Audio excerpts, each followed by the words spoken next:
नमस्ते दोस्तों, मैं चंचल।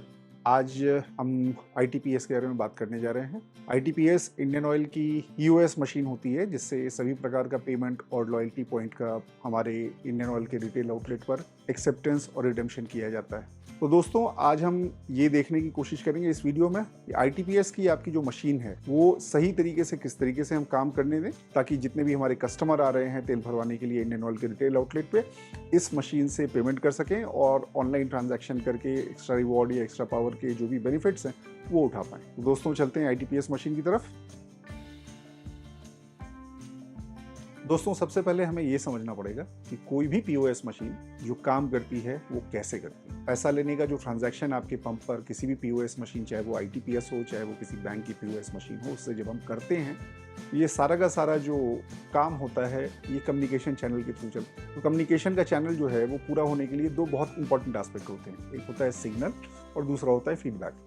यानी आपकी जो मशीन है वो एक सिग्नल भेजती है और उसका सर्वर जो है उस सिग्नल के ऊपर कोई फीडबैक देता है। तो जो पीओएस मशीन होती है, आपके यहाँ ग्राहक आए, उन्होंने तेल भरवाया, तेल भरवाने के बाद आपने पेमेंट के लिए उनसे क्रेडिट कार्ड लिया। तो जब आप क्रेडिट कार्ड को मशीन में डालते हैं तो मशीन क्रेडिट कार्ड से आइडेंटिफिकेशन डाटा लेती है और फिर आप जो अमाउंट डालते हैं वो अमाउंट का डाटा लेती है। ग्राहक को बोलते हैं पिन डालने के लिए, तो पिन का डाटा लेती है और ये एक डाटा जो है ये सिग्नल बैंक के सर्वर के पास जाता है और बैंक के सर्वर से इसको वेरीफाई किया जाता है कि ये जो आइडेंटिफिकेशन है ये उस ग्राहक का है या नहीं है, ये पिन है वो सही है या नहीं है, और सिमिलरली उसने जो पेमेंट की है उतनी उसके पास बैलेंस या उसकी क्रेडिट वैल्यू उतनी है या नहीं है। और सब कुछ ठीक होने पर बैंक का सर्वर जो है वापस पीओएस मशीन को ये फीडबैक भेजता है कि हाँ, सब कुछ ठीक है और पैसा डिडक्ट कर लिया गया। अकॉर्डिंगली आपकी मशीन डिस्प्ले करती है पेमेंट रिसीव्ड। तो अगर आप देखें तो बैंक के पीओएस मशीन में सिग्नल सिर्फ इतने होते हैं कि आप अमाउंट डालते हैं, ग्राहक का जो भी आइडेंटिफिकेशन होता है और उसके पिन के साथ सिग्नल जाता है और बैंक का सर्वर सिर्फ ये फीडबैक आपके पास भेजता है कि ये सब कुछ ठीक है और ये पेमेंट जो है रिसीव कर लीजिए। ऑन द अदर हैंड, जब हम आईटीपीएस की बात करते हैं तो आप ये सोचिए कि ये सिग्नल और फीडबैक के कितने लूप हमारे यहाँ काम करते हैं। जब आप आईटीपीएस की मशीन पहली बार चालू करते हैं तो आपके जो भी कस्टमर अटेंडेंट हैं वो उस मशीन पे लॉग इन करते हैं। दैट मीन्स अपना मोबाइल नंबर, यूज़र आईडी डालते हैं और पासवर्ड डालते हैं। पहली कम्युनिकेशन जो मशीन और सर्वर के बीच में होती है वो होती है आपकी लॉगिन आईडी और पासवर्ड। ये आईटीपीएस के सर्वर पे जाता है। सर्वर ये वेरीफाई करता है कि हाँ, जो यूज़र उसका आईडी और पासवर्ड सही है या नहीं। अगर वो सही है तो मशीन को फीडबैक देता है कि हाँ, यू कैन लॉग इन, और मशीन आपकी लॉग इन कर जाती है। नेक्स्ट, आप जो ग्राहक को तेल दे रहे हैं, आप उस नोजल से लास्ट तेल कितना गया इसकी क्वांटिटी लेना चाहते हैं। तो अगेन आईटीपीएस मशीन में जब आप सेलेक्ट नोजल करते हैं कि मशीन जो है वो सर्वर के पास ये इन्फॉर्मेशन भेजती है कि इस रिटेल आउटलेट पर नोजल नंबर से 8 नंबर नोजल से तेल भरा गया। तो 8 नंबर नोजल से लास्ट 5 ट्रांजैक्शन क्या है, ये डाटा आईटीपीएस के सर्वर को हमारे ऑटोमेशन सर्वर से मिलता है और हमारे ऑटोमेशन सर्वर को आपकी डीयू से कनेक्टेड एफसीसी से मिलता है। और ये जो कनेक्शन आपकी डीयू से एफसीसी, एफसीसी से ऑटोमेशन सर्वर और ऑटोमेशन सर्वर से आईटीपीएस के सर्वर का जो सिंक होता है ये रियल टाइम पे होता है। तो जब आपकी मशीन ने ये पूछा कि 8 नंबर नोजल से कितना अमाउंट का तेल दिया गया है, तो आईटीपीएस का सर्वर वापस मशीन के पास फीडबैक भेजता है। वो मशीन के पास लास्ट 5 ट्रांजैक्शंस आ जाते हैं। तब आपके पास वो मशीन में डिस्प्ले करता है कि पिछला जो ट्रांजैक्शन है ये कितने रुपए का है। और उसके बाद फिर हम मशीन में जब हम आगे बढ़ते हैं तो जब आप कस्टमर का मोबाइल नंबर डालते हैं तो फिर ये सिग्नल मशीन आईटीपीएस के सर्वर पर भेजती है। ये सर्वर फिर हमारे एक्स्ट्रा रिवॉर्ड के डाटाबेस से उसके बारे में जानकारी वापस आईटीपीएस मशीन को भेजता है। ये डिस्प्ले होती है। फिर आप सेलेक्ट करते हैं कि किस मोड से आपको पेमेंट लेना है। मान लीजिए हम कार्ड मोड से पेमेंट ले रहे हैं, तो कार्ड मोड से पेमेंट जैसे ही आप सेलेक्ट करते हैं, आप कार्ड को पंच करते हैं तो एक सिग्नल फिर वापस आईटीपीएस सर्वर के पास भेजती है कि इस कस्टमर ने से 500 रुपये का जो तेल भरवाया था उसकी पेमेंट करने के लिए इस कार्ड से इस पिन के साथ पेमेंट की।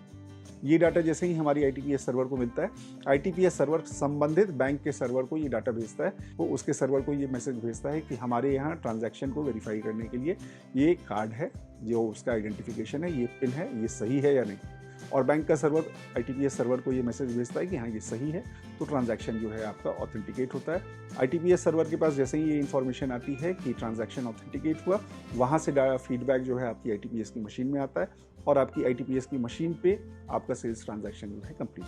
तो अब हम ये देख रहे हैं कि हमारी मशीन को काम करने के लिए कितने सारे सिग्नल और कितने सारे फीडबैक लूप्स की ज़रूरत पड़ती है। अभी जैसे मैं और आप बात कर रहे हैं, तो मैं आपसे कुछ बोल रहा हूँ और आप सुन रहे हैं, अगर मैं कुछ बोलूँ और बोलते-बोलते मैं बंद हो जाऊँ या मैं जो आपको बोल रहा हूँ वो सुनाई नहीं दे, तो आप मुझसे वापस पूछ सकते हैं कि आपने क्या कहा? लेकिन जब हम कम्युनिकेशन की बात करते हैं मशीन और सर्वर के बीच में, तो मशीन ने एक सिग्नल भेजा, ये सिग्नल मशीन ने भेजा तो मशीन की समझ में यही आया कि ये सिग्नल सर्वर पे चला गया है। लेकिन अगर रास्ते में ये सिग्नल कहीं टूट जाए, तो इसका मतलब ये है कि सर्वर के पास वो सिग्नल आया ही नहीं, तो सर्वर वापस आईटीपीएस की मशीन को फीडबैक देगा ही नहीं। सिमिलरली मशीन ने जो भी सिग्नल भेजा आईटीपीएस की मशीन ने उसका जो फीडबैक सिग्नल दिया, वो सिग्नल वापस जो है आने पर आईटीपीएस का सर्वर यही समझता है कि वो सिग्नल मशीन पे पहुंच गया, लेकिन रास्ते में अगर कहीं भी सिग्नल ब्रेक हो गया तो आईटीपीएस की मशीन पे पहुंचेगा ही नहीं। तो इसीलिए ये जितने भी आपके सिग्नल और फीडबैक के लूप हैं ये सही तरीके से हो जाएं, इसके लिए बहुत ज़रूरी है कि आपकी जो मशीन है उसकी प्रॉपर कनेक्टिविटी बनी हुई रहनी चाहिए। तो कनेक्टिविटी इस मशीन को हम कैसे देते हैं? तो इस मशीन में 2 तरीके हैं कनेक्टिविटी देने के। पहला तरीका होता है कि आपकी मशीन जो है वो आपके पंप पर उपलब्ध वाईफाई से कनेक्टेड रहे और उस वाईफाई के थ्रू डाटा ट्रांसफ़र हो। दूसरा तरीका ये होता है कि इस मशीन के अंदर एक इनबिल्ट सिम भी आपको प्रोवाइड किया जाता है, जो कि सेलुलर नेटवर्क पर डाटा ट्रांसफ़र करता है। हम ज़्यादातर समय अपनी मशीन में ये मान के चलते हैं कि उसमें चूंकि सिम लगा हुआ है, वो डाटा ट्रांसफ़र आसानी से कर सकता है, तो हम उसे प्राइमरली उस सिम के ऊपर ही डाटा ट्रांसफ़र करने पे छोड़ देते हैं। कि मोबाइल का नेटवर्क बहुत स्टेबल आपको नहीं मिलता है, कहीं-कहीं ज़्यादा रहता है, कहीं-कहीं कम रहता है, और मोबाइल का नेटवर्क जो है टावर आप देखते रहेंगे, अब कभी घटती है, कभी बढ़ती है। तो ये पूरे ट्रांजैक्शन के दौरान अगर कहीं पे भी डाटा प्रॉपर सिंक नहीं हुआ, तो उस हालत में आपकी मशीन में जो भी ट्रांजैक्शन है वो फेल कर जाता है। इसलिए बहुत ज़रूरी है कि हम अपनी मशीन की प्रॉपर कनेक्टिविटी बनाए रखें। आपकी मशीन की कनेक्टिविटी बनाए रखने के लिए पहली चीज़ जो बहुत ज़रूरी है कि आपकी पंप पर आईटीपीएस की मशीन को चलाने के लिए ही डेडिकेटेड ब्रॉडबैंड वाईफाई कनेक्शन होना चाहिए।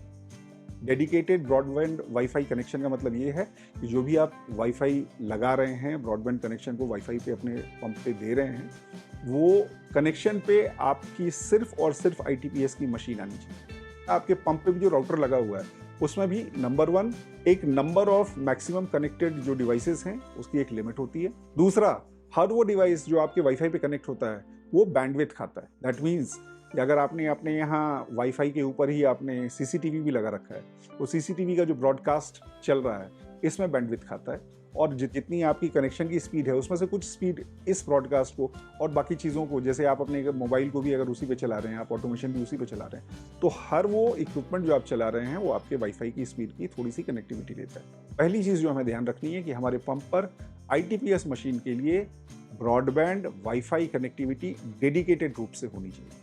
दूसरी चीज़ जो हमें ध्यान रखनी है वो ये है कि जो वाईफाई का आपने कनेक्शन ले रखा है वो कनेक्शन हाई स्पीड होना चाहिए। और मैंने अपने एक्सपीरियंस से ये देखा है कि नॉर्मली अगर आपके पंप पर 300 एमबीपीएस की स्पीड का कनेक्शन है तो वो वाईफाई को बहुत ही स्टेबल गति प्रदान करता है। ये कोशिश कीजिए कि आपके यहाँ जो ब्रॉडबैंड वाईफाई कनेक्शन है वो 300 एमबीपीएस का। तीसरी चीज़ जो हमें ध्यान रखनी है, आपकी जितनी भी मशीनें हैं वो जब आपसे कनेक्ट करें तो उसको कनेक्ट करने के लिए आप अपने राउटर के 2.4 गीगाहर्ट्ज़ चैनल का ही इस्तेमाल करें। जैसा कि आप जानते हैं कि हर राउटर में 2 अलग अलग चैनल होते हैं, एक 5.0 गीगाहर्ट्ज़ और एक 2.4 गीगाहर्ट्ज़। 5 गीगाहर्ट्ज़ का जो चैनल होता है इसकी स्पीड सबसे फास्ट होती है। ये 5 गीगाहर्ट्ज़ का जो चैनल होता है उसकी स्पीड तो ज़्यादा होती है लेकिन उसकी रेंज कम होती है, यानी आप जैसे ही दूर जाना शुरू करेंगे उसके कनेक्शन की जो स्ट्रेंथ है वो कम होता चला जाएगा। 2.4 गीगाहर्ट्ज़ में स्पीड थोड़ी कम रहती है ब्रॉडकास्ट की, लेकिन 2.4 गीगाहर्ट्ज़ की जो रीच है वो थोड़ी ज़्यादा होती है। तो इसीलिए जब भी आप अपनी मशीन को कनेक्ट करें वाईफाई के साथ,